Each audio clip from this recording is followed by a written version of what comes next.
This is Good Morning San Diego. Well, there are more millionaires in San Diego than you might think, at least on paper. This is more than 1/3 of San Diego homes are now valued at $1 million or more.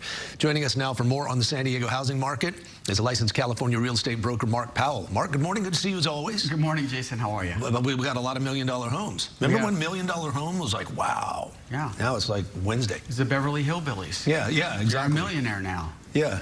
Well, everybody in San Diego now has, if they own a home, has appreciated, but 35% of the people who own homes now are millionaires on paper. That means their home is over $1 million. But that wasn't caused because they did massive home improvements. They didn't put in swimming pools or whatever they needed to do. This was caused by the government's inability to build enough homes, because now we have such a small inventory of homes and there's such a high demand, and there's a lot of money out there due to inflation chasing these properties and other goods and services. Home prices in San Diego have skyrocketed. Now, $1 million home for some people is what they know that they're going to have to pay when they're shopping around here. Yeah, and like you said, the inventory is really low, but if you're a homeowner, this is good news for you.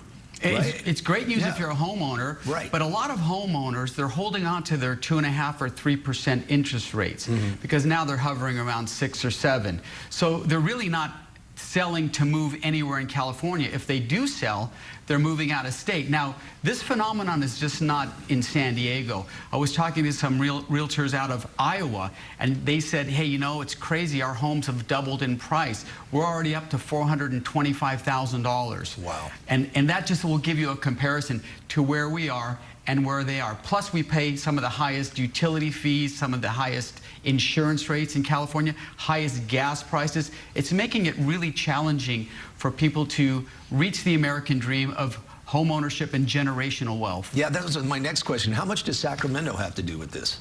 I mean, this home, I talked to a very reputable realtor who told me that 3 out of every 4 homes he sells, they're leaving California. They're going elsewhere. A lot of people are leaving, and so the government imposing these draconian restrictions on building. It's typically CEQA, which is the California Environmental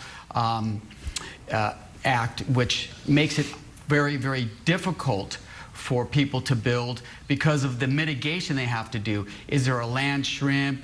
Are we going to have something called vehicle miles traveled? That's another government-imposed sanction where they say, well, you can't build in the East County because it's going to take up too much gas. You're going to pollute the environment. So government is the one that is making these rules and regulations, and builders just say, well, we can't build here. It's too expensive. And if we do build, the homes are going to be over $1 million. Now, you think there's change on the horizon? Look, we're hoping for change. But a lot of it is state and local. It's not the federal government.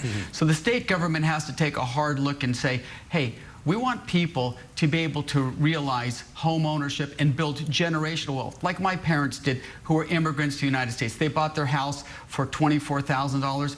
They're millionaires right now. So we want to have our children, you know, like my kids and everybody else, to be able to realize the American dream.